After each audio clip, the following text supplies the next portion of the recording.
ਅਗਲੀ ਖਬਰ ਜੋ ਆ ਉਹ ਫੈਡਰਲ ਰਿਜ਼ਰਵ ਬੋਰਡ ਦੇ ਚੇਅਰਮੈਨ ਜਰੋਮ ਪਾਵਲ ਨੂੰ ਲੈ ਕੇ ਹੈਗੀ ਆ।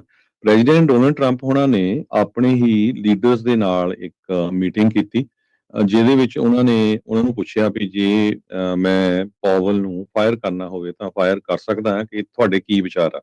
ਕਹਿੰਦੇ ਵੀ ਲਗਭਗ ਸਾਰਿਆਂ ਨੇ ਉਹਨਾਂ ਨੂੰ ਜਿਹੜੇ ਸਪੋਰਟ ਕੀਤਾ। ਇਹ ਵਾਈਟ ਹਾਊਸ ਦੇ ਆਫੀਸ਼ੀਅਲਸ ਕਹਿ ਰਹੇ ਹੈਗੇ ਆ।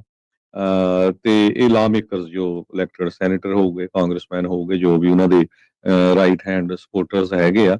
ਨਿਊਯਾਰਕ ਟਾਈਮ ਨੇ ਰਿਪੋਰਟ ਕੀਤਾ ਵੀ ਇੱਥੋਂ ਤੱਕ ਵੀ ਗੱਲ ਪਹੁੰਚ ਗਈ ਵੀ ਪ੍ਰੈਜ਼ੀਡੈਂਟ ਟਰੰਪ ਹੋਣਾ ਨੇ ਲੈਟਰ ਵੀ ਜਿਹੜਾ ਆ ਉਹ ਡਰਾਫਟ ਕਰ ਲਿਆ ਸੀ, ਵੀ ਜਰੋਮ ਪਾਵਲ ਨੂੰ ਫਾਇਰ ਕਰਨਾ ਹੈਗਾ ਆ। ਜੀ ਜੀ। ਪਰ ਜਦੋਂ ਮੀਟਿੰਗ ਹੋਈ ਉਹ ਤੋਂ ਬਾਅਦ ਆ ਕੇ ਜਦੋਂ ਪੱਤਰਕਾਰਾਂ ਨੇ ਪ੍ਰੈਜ਼ੀਡੈਂਟ ਟਰੰਪ ਉਹਨਾਂ ਨੂੰ ਪੁੱਛਿਆ ਤੇ ਉਹ ਕਹਿੰਦੇ ਵੀ ਨਹੀਂ, ਮੈਂ ਉਹਨਾਂ ਨੂੰ ਫਾਇਰ ਤਾਂ ਨਹੀਂ ਕਰਨ ਜਾ ਰਿਹਾ। ਕਹਿੰਦੇ ਵੀ ਹਾਲਾਂਕਿ ਸਾਰਿਆਂ ਨੂੰ ਪਤਾ ਹੀ ਆ ਵੀ ਜਰੋਮ ਪਾਵਲ ਹੋਣਾ ਨੂੰ ਪ੍ਰੈਜ਼ੀਡੈਂਟ ਡੋਨਲਡ ਟਰੰਪ ਹੋਣਾ ਨੇ ਹੀ ਚੇਅਰਮੈਨ ਜਿਹੜਾ ਆ 2018 ਦੇ ਵਿੱਚ ਅਪਾਇੰਟ ਕੀਤਾ ਸੀ ਜੈਨੇਟ ਜੈਲਨ ਦੀ ਜਗ੍ਹਾ ਦੇ ਉੱਤੇ।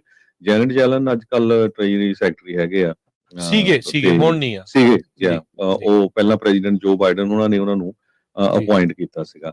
ਸੋ ਜਰੋਮ ਪਾਵਲ ਜੋ ਇਸ ਟਾਈਮ ਦੇ ਉੱਤੇ ਫੈਡਰਲ ਰਿਜ਼ਰਵ ਬੋਰਡ ਦੇ ਚੇਅਰਮੈਨ ਆ, ਉਹਨਾਂ ਨੂੰ ਲੈ ਕੇ ਕਾਫੀ ਜ਼ਿਆਦਾ ਜਿਹੜੀਆਂ ਭੰਬਲ ਭੂਸਾ ਬਣਿਆ ਹੋਇਆ ਹੈਗਾ। ਸੋ ਇਹਦੇ ਨਾਲ ਜੇ ਉਹ ਫਾਇਰ ਕਰਦੇ ਆ, ਆਪਾਂ ਪਹਿਲਾਂ ਵੀ ਡਿਸਕਸ ਕੀਤਾ ਸੀ, ਸਟਾਕ ਮਾਰਕੀਟ ਤੇ ਹੋਰ ਬਹੁਤ ਚੀਜ਼ਾਂ ਤੇ ਇਹਦਾ ਜਿਹੜਾ ਅਸਰ ਪੈਣਾ ਹੈਗਾ। ਪਰ ਟਰੰਪ ਹੁਣੀ ਇਹ ਕਹਿ ਰਹੇ ਹੁਣ ਬਾਹਰ ਵੀ ਨਹੀਂ, ਹਾਈਲੀ ਅਨਲਾਈਕਲੀ ਆ ਵੀ ਮੈਂ ਉਹਨੂੰ ਫਾਇਰ ਕਰੂੰਗਾ।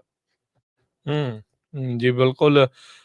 ਸੋ ਇੱਕ ਟਾਈਮ ਦੇ ਉੱਤੇ ਜਦੋਂ ਹਰਜੋਤ ਸਿੰਘ ਜੀ ਇਹ ਚਰਚਾ ਛਿੜ ਪਈ ਸੀਗੀ ਵੀ ਜਰੋਮ ਪਾਵਲ ਹੋਣਾ ਨੂੰ ਫਾਇਰ ਕਰਨ ਵਾਲੀ ਚਿੱਠੀ ਲਿਖੀ ਬੈਠੇ ਆ, ਕਿਉਂਕਿ ਇੱਕ ਇਨਵੈਸਟੀਗੇਸ਼ਨ ਦੀ ਮੰਗ ਚੱਲ ਪਈ ਸੀਗੀ ਜਰੋਮ ਪਾਵਲ ਦੀ। ਕਹਿੰਦੇ ਵੀ ਉਹਨਾਂ ਨੇ ਜਿਹੜਾ ਹਜ਼ਾਰਾਂ ਤੋਂ ਲੱਖਾਂ ਹੀ ਡਾਲਰ ਜਿਹੜੇ ਉਹ ਸਪੈਂਡ ਕੀਤੇ ਆ ਜਿਹੜੇ ਫੈਡ ਦਾ ਮੇਨ ਦਫ਼ਤਰ ਆ ਉਹਦੇ ਵਿੱਚ ਅਪਗ੍ਰੇਡਸ ਕਰਨ ਦੇ ਲਈ।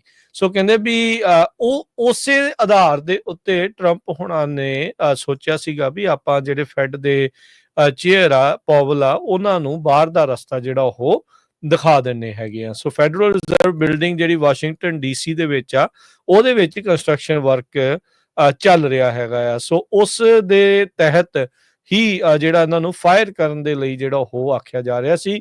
ਜਦ ਇਹ ਚਰਚਾ ਸਵੇਰੇ ਜਦੋਂ ਜ਼ਿਆਦਾ ਚੱਲੀ ਤਾਂ S&P ਤੇ ਜਿਹੜੀਆਂ ਮਾਰਕੀਟਸ ਉਹ ਇੱਕ ਵਾਰੀ ਥੱਲੇ ਦਾ ਰੁਖ ਉਹਨਾਂ ਨੇ ਕੀਤਾ, ਤੇ ਹੁਣ ਜਦੋਂ ਪਤਾ ਲੱਗ ਰਿਹਾ ਵੀ ਨਹੀਂ ਉਹ ਫਾਇਰ ਨਹੀਂ ਕਰ ਰਹੇ ਤਾਂ ਉਹਦੇ ਵਿੱਚ ਹੁਣ ਜਿਹੜਾ ਕਹਿੰਦੇ ਵੀ ਰੀਬਾਊਂਡ ਕੀਤਾ ਆ ਮਾਰਕੀਟ ਨੇ। ਸੋ ਇਹ ਜਿਹੜੀ ਚੀਜ਼ ਇਸ ਟਾਈਮ ਦੇਖੋ ਵੀ ਇੱਕ ਡਿਸੀਜਨ ਦਾ ਕਿੰਨੇ ਜਿਹੜੇ ਉਹ ਅਸਰ ਆ ਉਹ ਪੈ ਜਾਂਦੇ ਆ, ਕਿੱਥੇ ਤੱਕ ਉਸ ਦਾ ਜਿਹੜਾ ਉਹ ਅਸਰ ਆ ਉਹ ਚਲਿਆ ਜਾਂਦਾ ਹੈਗਾ ਆ।